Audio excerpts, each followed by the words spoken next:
बिस्मिल्लाहिर्रहमानिर्रहीम। हम हर साल अपनी ज़मीनों के लिए खादों के इस्तेमाल पर बहुत ज़्यादा इन्वेस्ट करते हैं, लेकिन क्या कभी हमने सोचा है कि जो चीज़ें हम अपनी ज़मीन के अंदर डाल रहे हैं, नाइट्रोजन, फास्फोरस, पोटाश वगैरह, उनकी हमारी ज़मीन के अंदर ज़रूरत भी है या नहीं है। हो सकता है जो चीज़ें हम उसमें डाल रहे हैं उनकी मिकदार पहले ही ज़मीन के अंदर बहुत ज़्यादा हो, और जिन चीज़ों के ऊपर हमारा फोकस नहीं है उन चीज़ों की मिकदार कम हो, जिसकी वजह से हमारी फसलें खादें डालने के बावजूद भी सही तरह से प्रोडक्शन नहीं दे पाती हैं। इसलिए जितने भी अच्छे फार्मर्स हैं, प्रोग्रेसिव फार्मर्स हैं, वो हर साल अपनी ज़मीनों का एनालिसिस करवाते हैं, उसके बाद उसके अंदर खादों का इस्तेमाल करते हैं। जैसा कि एक अच्छा डॉक्टर हमेशा मरीज़ का पहले टेस्ट करवाता है और उसके बाद उसको दवाई देता है। तो आज की इस वीडियो के अंदर हम बात करेंगे कि ज़मीन का सैंपल किस तरीके से लेना है, क्योंकि अगर सैंपल का लेने का तरीका आपका सही नहीं है तो आप एनालिसिस करवा भी लेंगे लेकिन रिजल्ट्स जो से हैं वो आपको सही नहीं मिलेंगे। तो आज की इस वीडियो के अंदर मैं बताऊंगा ज़मीन का सैंपल लेने का सही तरीका क्या है, आपको किन किन चीज़ों के ऊपर फोकस करना होता है, किन किन चीज़ों को के बारे में एहतियात करनी होती है। अस्सलाम वालेकुम दोस्तों, इट्स मी मज़हर अली। आप मेरे साथ हैं फार्म चैनल पे, मेरे साथ रहिएगा। ज़मीन के अंदर अल्लाह ताला ने पौधे की ज़रूरत के मुताबिक सारे बुनियादी अज़ा को रखा हुआ है ताकि पौधा अपनी फ़ितरी ज़रूरियात को पूरा कर सके, लेकिन इलाके के एतबार से, ज़मीनों के एतबार से ये मुख्तलिफ होता है। कहीं पे फास्फोरस की मिकदार ज़्यादा होगी, कहीं पे पोटाश की मिकदार ज़्यादा होगी। दूसरी चीज़ ये भी होता है कि जब हम एक जगह के ऊपर फसलें बार बार काश्त करते हैं तो उन चीज़ों की मिकदार फसलों के इस्तेमाल की वजह से कम हो जाती है। इसलिए ज़रूरी होता है कि हम उनका एनालिसिस कराएं ताकि जिस चीज़ की कमी है तो उस चीज़ के लिए स्पेसिफ़िक जो खाद है उसके इस्तेमाल करके ज़मीन में उस चीज़ की कमी को पूरा किया जा सके।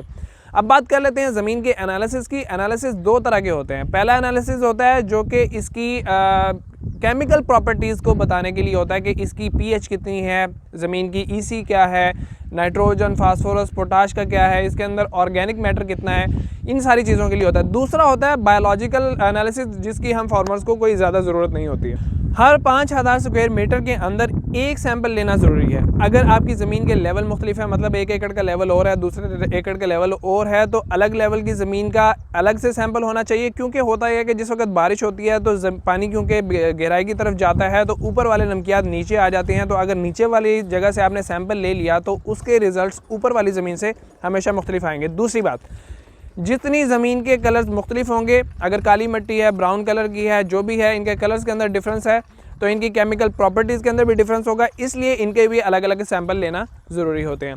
इसके अलावा इसके अंदर एक एहतियात आप लोगों ने करनी होती है कि जिस जगह से आपने सैंपल लेना है ना तो वहाँ पे जड़ी बूटियाँ हों, उनको आपने अच्छी तरह से साफ़ कर लेना है। जिस जगह से आप ले रहे हैं वहाँ पे किसी भी किस्म की खाद नहीं होनी चाहिए और किसी भी किस्म की रूढ़ी वगैरह नहीं होनी चाहिए। दूसरी बात, ज़मीन का सैंपल लेने के लिए खेत के दरमियान वाली साइड को चूज़ करें, क्योंकि साइडों के ऊपर आपके केमिकल प्रॉपर्टीज़ के बारे में सही तरह से नहीं जान सकेंगे। बेहतर तरीका ये होता है कि ज़मीन के दरमियान में से या कम अज़ कम जो आपकी ज़मीन की साइडें हैं उनसे 6 फीट से 7 फीट अंदर जाके वहाँ से आप लोग ज़मीन का सैंपल लें। अब हम बात कर लेते हैं ज़मीन के सैंपल लेने के बारे में। तो जिस जगह से आपने ज़मीन का सैंपल लेना है वहाँ से आपने तकरीबन 1 इंच जो सा है वो मिट्टी को साइड पे कर देना है। उसके अंदर कोई जड़ी बूटी ना हो, वहाँ पे किसी किस्म की गोबर की खाद ना हो, कोई पत्थर ना हो, कोई जड़ें ना हो। उनको साफ़ करने के बाद आपने वी टाइप का एक गड़ा खोदना है। लेकिन उससे पहले मैं आपको एक बात बताना चाहता हूँ कि दो तरह के पौधे होते हैं। एक वो होते हैं जिनकी जड़ें सरफेस के ऊपर होती हैं, वो उनके लिए जैसे आमतौर पे हमारी सब्जियात होती हैं, कद्दू, तोरी, बैंगन, इन सारी चीज़ों की जड़ें जो सी हैं वो तकरीबन मैक्सिमम 1 फुट गहराई के अंदर जाती हैं। उनके लिए जो सैंपल लिया जाता है वो 15 से 20 सेंटीमीटर की गहराई के लिए लिया जाता है। दूसरी बात आ जाती है ऑर्चिड के लिए। अगर हमने सैंपल लेना है तो ऑर्चिड की क्योंकि गहराई के अंदर जड़ें जाती हैं, दरख्तों की जड़ें काफ़ी गहराई के अंदर चली जाती हैं, तो उनका आप ले सकते हैं तकरीबन 2 फुट से 1 मीटर की गहराई तक से आपने सैंपल लेना है। अब हम बात कर लेते हैं सैंपल लेने की। तो सैंपल के लिए आपने जगह साफ़ कर ली 1 इंच ऊपर से। उसके बाद आपने वी टाइप का एक गड़ा खोदना है, दोनों तरफ से वी टाइप का हो, उसको अच्छी तरह से आपने साफ़ कर लेना है। उसके अंदर वाली मिट्टी जो सी है उसको आपने बाहर निकाल देना है, बिल्कुल साइडों के ऊपर कर देना है। उसके बाद अब वी जो टाइप है ये बिल्कुल बन गया है। अब आपने इसकी दोनों साइडों से 2-2 सेंटीमीटर जो सी मिट्टी है उसको उतार लेना है। उसको आपने नीचे जमा कर लिया। अब इस मिट्टी को आपने बाहर निकाल लेना है। बाहर आपने कोई चीज़ बिछाई हुई है, शॉपर वगैरह या गट्टू वगैरह, उसके ऊपर रख के आपने इस मिट्टी को अच्छी तरह से छान लेना है। जिस मिट्टी का हम सैंपल ले रहे हैं उस मिट्टी के अंदर हल्की हल्की सी नमी होनी चाहिए, बिल्कुल खुश्क मिट्टी भी नहीं होनी चाहिए। और छानना इसलिए है ताकि इसके अंदर अगर फिर भी कोई जड़ें रह गई हों, फिर भी अगर कोई कंकरी वगैरह, कोई पत्थर वगैरह रह गया हो, उसको आपने निकाल लेना है। अच्छी तरह से इसको छानने के बाद नीचे जो फाइन मिट्टी रह जाएगी, वो फाइन मिट्टी आपकी मिट्टी का सैंपल होगा।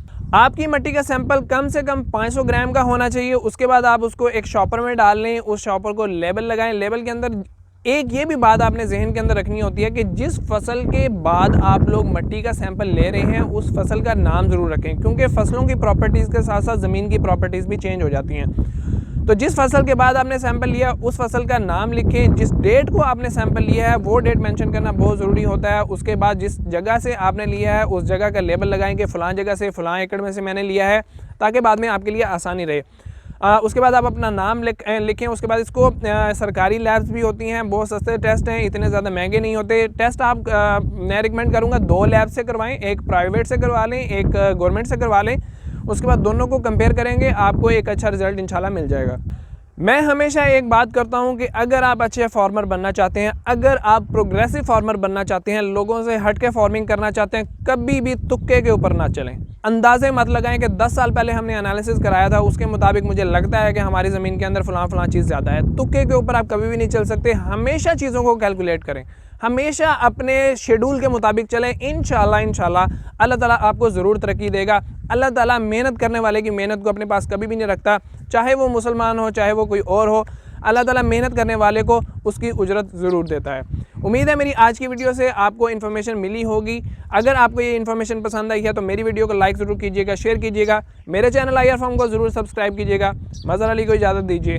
अल्लाह हाफ़िज़।